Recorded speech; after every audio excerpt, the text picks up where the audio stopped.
Sasi Tharoor KPCC പ്രസിഡന്റാകും. BJP പരീക്ഷണം കോൺഗ്രസിനകത്തും. കേരള നേതാക്കളെ അടിച്ചിരുത്തുവാൻ high command.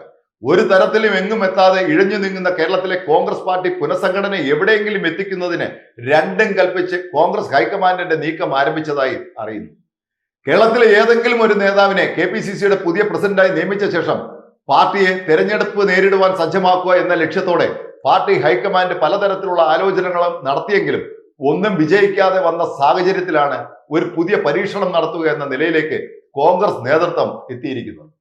കേരളത്തിലെ നിലവിലുള്ള മുതിർന്ന നേതാക്കളിൽ ആരുടെ പേര് പ്രസിഡന്റ് സ്ഥാനത്തേക്ക് പരിശോധിക്കുമ്പോഴും ഒരുപറ്റം നേതാക്കൾ എതിർപ്പുമായി രംഗത്ത് വന്നിരുന്നതാണ് പ്രതിസന്ധിക്ക് കാരണമായത്. ഈ പ്രതിസന്ധി ഇനിയും നിലനിർത്തി പോകാൻ കേന്ദ്ര നേതാക്കൾ ആഗ്രഹിക്കുന്നില്ല. കേരളത്തിൽ പ്രധാനപ്പെട്ട 2 തെരഞ്ഞെടുപ്പുകൾ അടുത്തിരിക്കുന്ന സാഹചര്യത്തിൽ പാർട്ടിയെ ശക്തിപ്പെടുത്തി മുന്നോട്ട് പോയില്ലെങ്കിൽ വലിയ തിരിച്ചടി നേരിടേണ്ടി വരുമെന്ന് അറിയാവുന്ന കോൺഗ്രസ് ഹൈക്കമാൻഡാണ് ഇപ്പോൾ പുതിയ നേതൃത്വത്തിന് ആലോചന നടത്തുന്നത്.